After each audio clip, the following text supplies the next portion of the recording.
মুজিববাদের দোকান খুলে নিয়ে প্রেসিডেন্ট জিয়াকে গালি দিবে, তার অস্তিত্ব আমরা রাখবো না।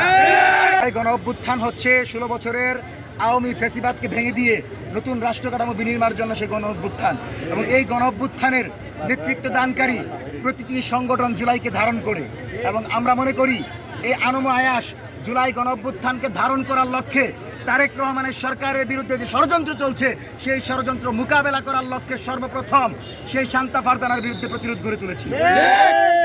ঠিক শান্তা ফারজানার বিরুদ্ধে যখন সে প্রতিরোধ গড়ে তোলে, বাংলাদেশের জুলাইয়ের সকল জনগণ তাকে সমর্থন দিয়েছিল, এবং সেই প্রেক্ষিতে আয়াস কিন্তু বলেছিল যে জুলাই বিরোধী কোনো শক্তিকে বাংলাদেশে সে টিকতে দিবে না। সেজন্য আজকে যখন সে প্রেস ক্লাবে দেখতে পাই দেশনেতা তারেক রহমানের বিরুদ্ধে শান্তা ফারজানা বক্তব্য দিচ্ছে, আধিপত্যবাদ বিরোধী লড়াইয়ের অগ্র সৈনিক শহীদ প্রেসিডেন্ট জিয়াউর রহমানকে গালি দিচ্ছে, শহীদ উসমান হাদিকে গালি দিচ্ছে, ঠিক তখন কিন্তু জিয়াউর রহমানের সৈনিকদের বসে থাকার কোনো সুযোগ থাকে না।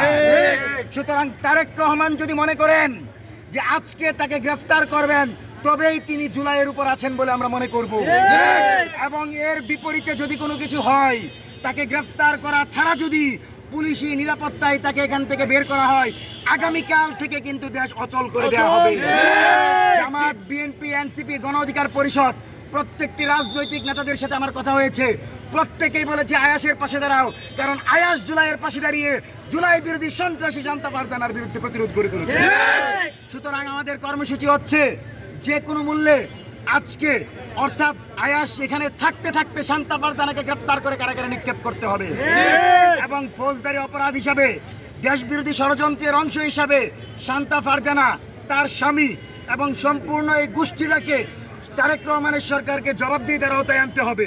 মনে রাখতে হবে, আপনারা জানেন না, আওয়ামী লীগের যত টেলিগ্রাম গ্রুপ আছে, যতগুলো মিটিং হয়, যেই মিটিংগুলোকে সরকারকে কীভাবে উৎখাত করা হবে সেই পরিকল্পনা করা হয়, প্রত্যেকটা মিটিংয়ে এই শান্তা ফারজানা এবং তারেক রহমানের জামায় যুক্ত থাকে।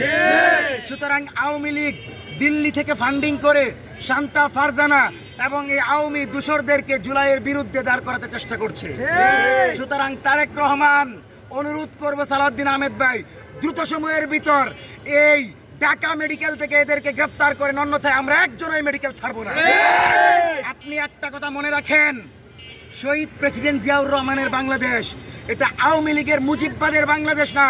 সুতরাং এখানে যে মুজিববাদের ব্যবসা করতে চাইবে, মুজিববাদের দোকান খুলে নিয়ে প্রেসিডেন্ট জিয়াকে গালি দিবে, তার অস্তিত্ব আমরা রাখবো না।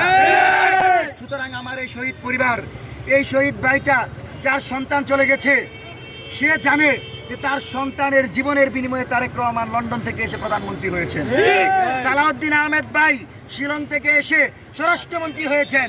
সুতরাং তারা আমাদের অংশ। বিএনপি যদি আমাদের অংশ হয়, তাহলে বিএনপির দ্রুত সময়ের ভিতর উচিত হবে এই আয়াসকে দেখতে আসা এবং এই শান্তা ফারজানা, তার জামাই সহ এই সকল আওয়ামী দূষরদেরকে গ্রেফতার করে বিচারের মুখোমুখি করা।